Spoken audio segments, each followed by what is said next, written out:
Welcome back, it's Jarrod from Jake's Electrical Group. Another episode here, which is going to be a Supreme Caravan episode. This is a customer's van that we've got in the workshop, and we've got a fair bit to do on it this week. It currently has the AGM batteries mounted in the chassis mounted box of the Caravan. We're upgrading the batteries to lithium, which are going to go on the inside of the van.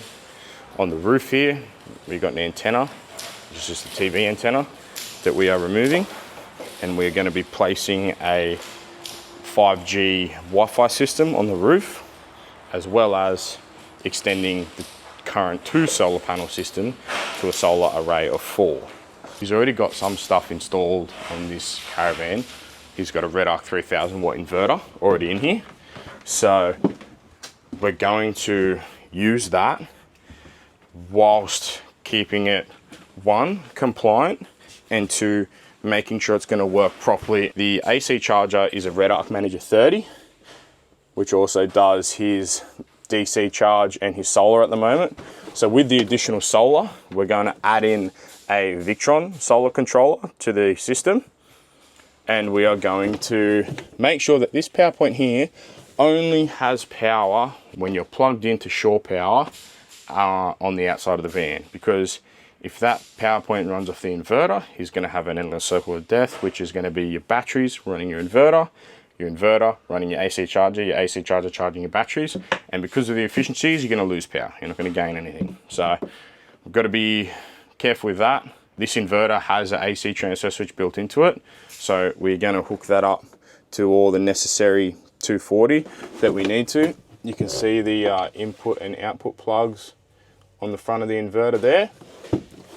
And basically we have to run through the floor, underneath the vehicle, up behind the fridge, that's why the fridge is out, up behind the microwave, across the top, and into the input RCD that is already in the van. And we'll also add another RCD underneath the bed. So it's a little bit labor intensive of running the cables and whatnot, which is what Callum is doing at the minute out there. Obviously we've got the Redvision system, which is running just off the Manager 30. So because we're moving his solar to a Victron solar controller, it will charge simultaneously, but you won't see the solar logs on the Redvision screen anymore. You're going to see them through the Victron app, and then the Victron solar controller is going to worry about what's on the roof, and you might be charging at 30 to 40 amps from solar. Additionally, once he's plugged in his car and he's driving down the road, he might be charging from another 30 amps from the Redvision Manager 30. So he could be getting a combined total of anywhere from like 60 to 70 amps while he's driving down the road into his batteries, which is awesome. Which is just, that's more than what some RVs will get. So yeah, it's going to be a good system. And then we're also going to have the Cowfish system, which is the 5G system, mounted up the top here, and that will mean that we have to do a penetration through the roof, which is fine. Just got to make sure it's sealed. And yeah, we'll try and give you a bit of a run through of how much of the stuff, how we do it, and how we do it properly to be compliant with the AS 3001 standards. We'll give the customer an electrical certificate from us to say it is compliant, whether they need that for engineering purposes, for insurance purposes. Basically, it just gives the insurer no reason to say no, we can't insure your vehicle, because everything's been done to compliant and it's been done by a licensed person, aka us. So yeah, we'll keep you in the loop. So you can see we've got the cables coming in. We'll saddle them up. So these will be labeled 241 and 242. So 241 is our input and 242 is our output, and that's basically to and from shore power and to and from the inverter. We've got the right 3-pin plugs to then put the plug, like hardwire them straight into the inverter. Callum's just attacking the TV antenna, getting that off.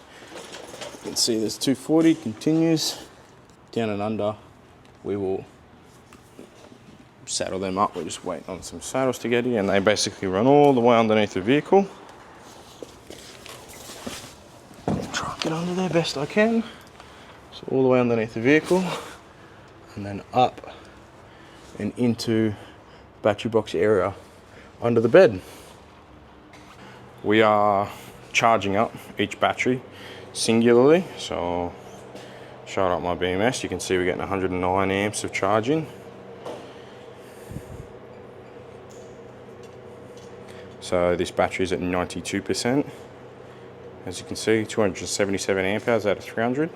So it's charging that up, that one there, and we'll let it set, and then we'll charge up the other one just there, and then let in both set for about 2 hours, and then we'll balance them together for a couple of hours, let them balance, and I'll show you on the app again when they're fully balanced and all the cells, all 8 cells will be perfect voltage. Here we are just finding the solar's neutral and tapping into that, because we'll need the incoming neutral from the solar on the roof to go into the Victron, as where with the red arc it just goes straight to the shunt. It doesn't come through the solar controller, which is the Manager 30. So we've pulled apart inside in here. So basically one of these cores is going to be the neutral from the roof, and one's going to be the neutral that goes to the red arc shunt. So the solar can be continued to be red through shunt on like the on the red arc screen, and then we're just grabbing and grab the solar from the red arc active, so the red, hook it into this, and we'll put this on the wall. You'll also see we've got the 2 AC cables coming through now, and the other end of them is here. So still yet to do some saddles up in there and there, but we've got the majority of it done. I'm still undecided. I think we're gonna keep this as the output, and we're gonna add an input one circuit breaker down here, because we still need to get to that power point there that runs the Manager 30, and we're gonna be hardwiring them into these plugs for the AC input into these, which plug into that end of the red arc inverter. So yeah, we'll probably have a input RCBO down here, and then that Max 9 RCD that's up there we'll use as the output. So from this inverter out to every accessory or every power point in the van, that will be its first point of connection, and then from there to go to all the power points. Okay, we have charged up our batteries using our hectic Victron display unit. We've now got them wired in parallel, and I'm now going to turn them both on and show you what it's going to look like when it's balancing across the two. So you can see here we got minus 16 amps off one of them, because that'll be the one that was charged more recently in the last sort of 15-20 minutes. And then here you've got an amperage reading going the other way. So this is purely just the batteries balancing. They're doing exactly what they're meant to do, and this is how you're meant to do it when you're wiring up lithiums together. Whether that is series or parallel, does not matter. Now you can see the active balancer is doing its thing up here as well to look after each battery individually, and then all these cells should be pretty much bang on when I come back in the morning. So I'll just leave these like this overnight, so roughly like, I don't know, 8-10 hours ish, and then we'll bring up this in the morning and have a look at what the cell voltage is sitting at the moment, where our lowest is 3.435 and our highest is 3.560. So that should be pretty much the same on this one too, which they are. So yeah, see what they come back to in the morning. Alrighty, it is the next morning, so let us check the app and see what these batteries are doing. So they've been left overnight after they're both fully charged. Let's see, this battery has a cell voltage indifference of 0.001 of a volt. So that one is all balanced out and perfect, and 13.37. is the total voltage. 13.38 total voltage, cell indifference of 0.005 of a volt. So these two are sitting perfect, ready to wire up into the van. And we're not going to have any issues of batteries being out of balance. We've taken apart this bit of monstrosity and just run the extra ground cable that we needed to run. I'm going to sort out that today. We tapped into the solar ground, so that is now all sorted and back to factory. And yeah, so it's day 2. See how much we can get done. We've managed to clean up most of the wiring, or basically all of it, down here in the tunnel boot. We have done the penetrations, or the one penetration on the roof. So that just needs to be sealed up, and we'll fix off this wiring. So that is for the 4G, 5G antenna. That's going to sit there on the roof. And then Callum's just working on the solar panel bracket. So we're going to sit one 225 watt here, and it's going to just cover over that. We didn't want to take this up purely just because we didn't want to wreck this wrap on the van, and it's going to be covered by the panel anyway. So we're just sealing it up and leaving it as is. That was the old antenna. And then we're gonna have another 200 watt panel this way. So 200, 225. We can afford to do this though, because our panels are the same voltage. They all run at a 20.4 volt range. I'll show you actually right now on the back of the panel. They are a 20.4 volt panel. And then this will be upside down, but that's also a 20.4. So that one's a 225, that one's a 200. Riveting on the brackets. So we're going to do one of those on each side, and then do 2 little ones at the front, and just avoid the TV. And you're not really going to see anything in the front anyway, because it's got that slanted bit at the front of the van. So this is the battery box.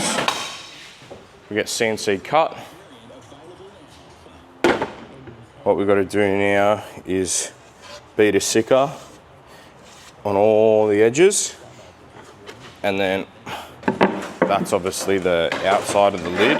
So then on the inside of the lid, we have to just run some foam tape to seal the lid. The lid has to be fixed down according to the wiring rules in a way that it can be easily taken off, so you can't sicker the lid down. So therefore you'd have to cut the sicker to get it off. So it's just a screw in, and yeah, we'll just mount the box to the floor, mount the batteries in, and you just have 3 penetrations coming out of this box. So have like the active, the neutral, and a vent or something like that, and we'll seal them up and we'll show you. As you can see, the roof installation of the solar and the modem is now complete. This was done a couple of hours ago, so we're letting it set with our black marine grade Sikaflex, and we just use black aluminium angle as our brackets with the stainless steel rivets, so nothing's going to rust. That there is your 5G modem antenna, and there is also a Wi-Fi antenna in there as well, so that'll actually send your Wi-Fi signal out from that point, as well as the modem inside, which I'll show you in a sec. That's the 5G modem. I've just mounted it and just wired it in. We'll clean that up wiring wise in the morning and explain how it works. I've hooked up our AC wires, so this now, instead of being the input RCD, this will now be our output RCD, and we will demonstrate and show you that. We've got the solar controller is now wired up. Our extra wire cables coming through the floor have all been sealed up from up here and underneath. Now basically we've got our AC input and output wiring done into the red arc inverter, and then we've got the battery boxes just here ready to go, and that's going to sit right in there, and it'll basically just have a manual reset circuit breaker on it. We will need to do an inline fuse just for his diesel heater circuit, which is that one that comes through over there, which a customer installed just before he brought it to us. But yeah, obviously that RCD box there is going to be our input RCD, so our input from shore power. tomorrow will hopefully be our last day on the van. We basically just got to do the battery box, test everything, and just do the manual reset circuit breaker for the inverter. Do our normal test. So we'll test the solar, we'll test the inverter under load. So we'll bring a 3000 watt inverter. It should be able to handle a kettle by itself, yes, and it should be able to handle a sandwich press and a microwave together. And then we can see what the shunt's saying and read it all in an amperage rating through that, and see how we go. All right, should be our final day on the van today. We just put the batteries in. As you can see, the lights are on. I've got the battery box lid here. Now, like I said the other day, with the battery box, it cannot be like sealed in so that it can't be removed. It has to be easily removed. So we've just put a double-sided foam tape on the battery lid, and we'll screw it in. We'll pilot hole the screws so it goes in and doesn't split the timber. These are our batteries sitting in our box. We just got to put a blocking mount down in there, a main switch / circuit breaker. We press that button and we flick everything off, and as you can see, all the lights just went off. So that's our main switch. Yeah, this is probably going to scream at me. We'll just turn that off. All right, confirm battery settings. We are lithium, 600 amp hours, max charge is 30. That's all correct. Set clock. Okay, now with the red arc systems, they're always going to come up as the percentage isn't synced. I've charged those batteries and balanced them, so I know that they're definitely full. But what we'll do is we'll plug this into shore power and let it charge up, and let the battery charger of the Manager 30 with the power point that we isolated, we will let it charge the batteries up, and it will let the battery monitoring system of the Redvision know, okay, yes, the batteries are full because we've got shore power, we're putting in our 14.4 volts, and the batteries aren't accepting any more charge. That is when this system should go, all right, yep, 100%, good to go. Obviously, we're not going to have any voltage reading anymore through the solar, because the solar is now going to be running through the Victron solar controller, which I will program and show you it running soon. Brief overview of what we had to do on this van. So it had two lead acid batteries that were in the exterior battery tray, chassis mounted battery tray. We've now moved the batteries inside and upgraded them to lithium. The red arc inverter that's inside was already there, and now we've turned that into an AC transfer switching inverter. So it's now hooked in with the shore power at the side of the van here, and then it's also going to run the whole van whilst they're off grid, off the lithium batteries. So first I'll take you through the Cowfish Modem and how it works. It is basically just a 12 volt input device, which has just got a little power plug. The green lights down the end will light up, tell you it's got power. It comes with a Telstra SIM card, a starter, SIM card starter, and then QR code that takes you to the manual. Basically all you need to do is go onto your phone. We can see us here. It's got a 2.4 gigahertz system and a 5 gigahertz system. So you've got the two Wi-Fi networks, connect to them, put your password in, and then you just have to activate the SIM card, and you upload your data onto the SIM or link it with an account you've already got, and you'll have Wi-Fi in the van. And to turn it off, so obviously we can see it here, all you got to do is pull the plug out, and if I go into my Wi-Fi, they're gone. You can't see it, so it's turned off. It uses not much power at all, nothing like a Starlink does. It uses a lot less. So yeah, they're a pretty good option for people who want to travel in areas where there's still going to be reception, but have like a dedicated Wi-Fi system for the van if you're streaming TVs or any of that sort of stuff. So the van already had the Red Arc Manager 30 up the back installed. That worries about the AC charge, which is coming from this power point, which we isolated so that it only has power when you're plugged into shore power. And then the Manager also takes care of the DC charging from the Anderson plug on the A-frame. The Red Arc Manager did take care of the solar. Now, because we've upgraded the array on the roof, we now have the Victron Smart Solar, which is a 100 volt input and a 50 amp output unit. That is going to take care of the 800 odd watts that is on the roof, because that would have been too much power for the Manager 30 to handle, but we've still made sure to wire it through the Red Arc Manager shunt. So when you look at the screen above your head there, you're still going to see the power coming in. Your solar logs just aren't going to be on that Redvision screen. You're just going to have to use the Victron app to see all your solar logs and see exactly how much you're getting in, but your amperage reading of how much solar you're getting in will still come through the shunt. It'll just come through the shunt in a backwards manner from your loads. The Red Arc inverter, like I said, was already installed, so we've rewired that with a circuit breaker, which is also doubles up as our master switch for the whole system to turn the whole system off. You do have Bluetooth direct to the battery BMSs inside the box, so we've got two 300 amp hour batteries inside the box. If for some reason you drain the batteries, the van turns off, you go, oh, I've got no power, what's going on? You can go on your phone on the Bluetooth app and get direct to the battery BMS, and you can see, all right, if you've got one battery that's at 50% and one battery that's at 0%, you know there's a problem somewhere with the batteries. As where if they're both there at 0%, you know, okay, we've only just lost power in the van because the batteries are flat. There isn't any charging issue, or there may be a charging issue, but at least you know, okay, the reason that we don't have power now is because the batteries are both at 0%. As where, okay, yep, with the Victron solar controller, it's got dark start, so if they die overnight, as soon as the sun comes up in the morning, it's going to jumpstart the batteries, bring them back to life.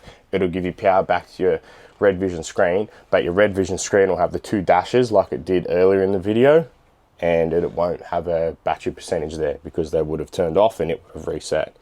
So this is why I'm a big advocate for batteries with a Bluetooth BMS, because you can actually see what is going on and why, if you have lost power, or if the batteries are, one, still have more than 0% in them, why they've turned off, and two, it's just extra peace of mind to say, all right, yep, the cells are balanced.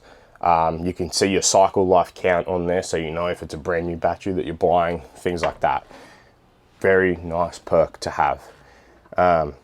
With the AC input, this is your AC input circuit breaker here, so it's a 20 amp RCBO double pole, and then there's another RCBO up top for the output out of the inverter.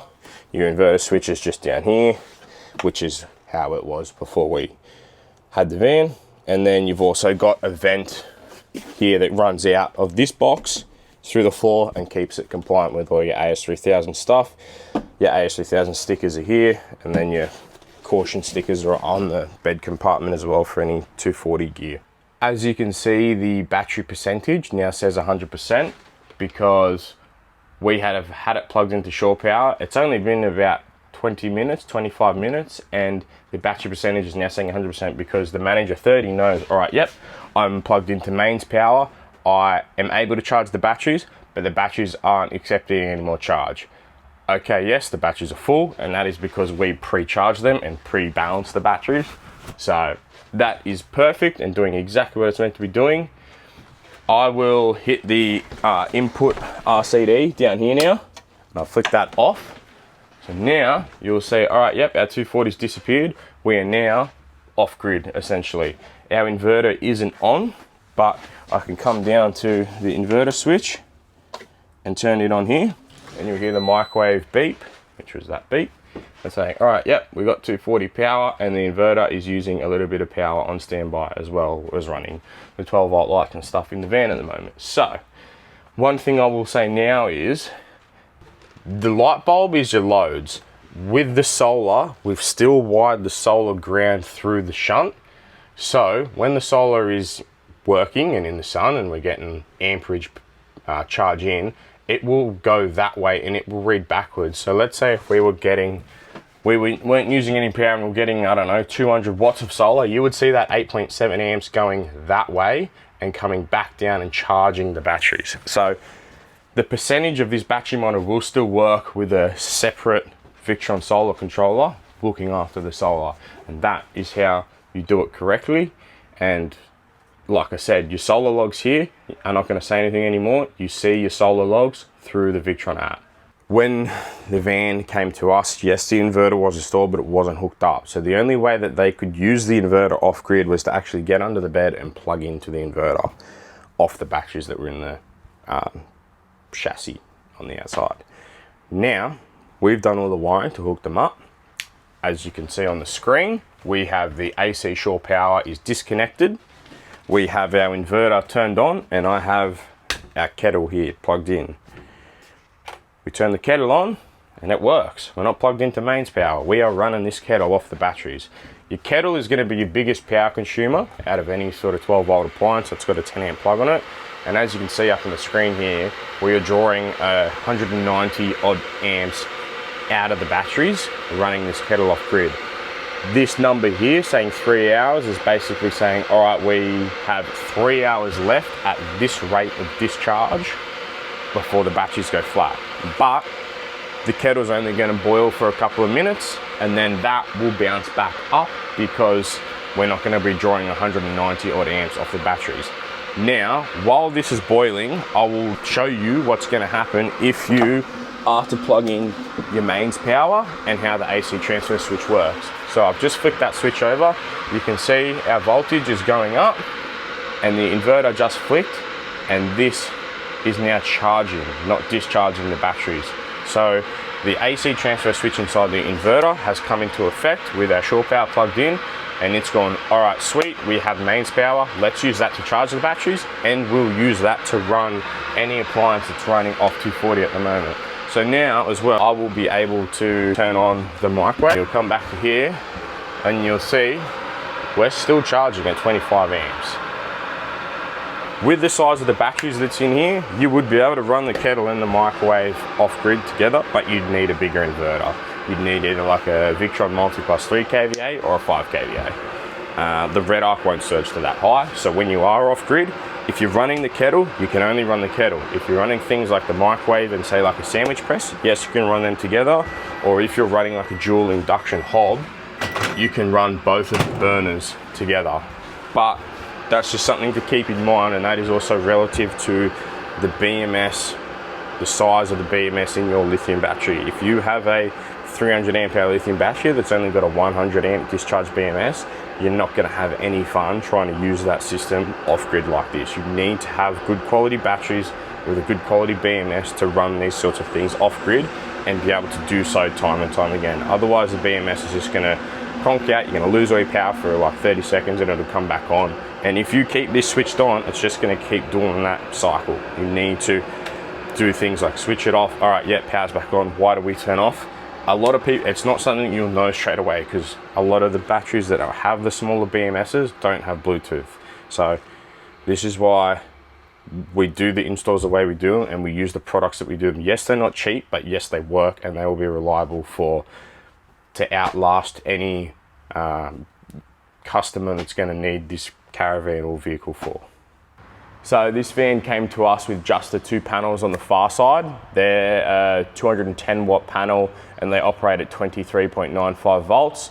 These two panels, this is a 200 watt, this is a 225. These operate at 24.3 volts. So very, very similar. Yes, we're not going to get the full 100% efficiency from this array set up how it is, but we're going to go very close. And just with the extra length of the 225, we could give the customer an extra 25 watts. So we did that. To mount these down, we've done no fixings in the roof. It's all a marine-based adhesive that we use. So it's not going to get moldy, it's UV resistant, it's going to be there for as long as the panels need to be there. And then a lot of the time when we are in a situation like this where we're removing old panels and putting down new panels, they're the same width. So we don't actually need to use new brackets all the time. We can actually just take the panel off the brackets and then reuse the same brackets. So again, we're not damaging the roof structure at all. We're doing nothing like that.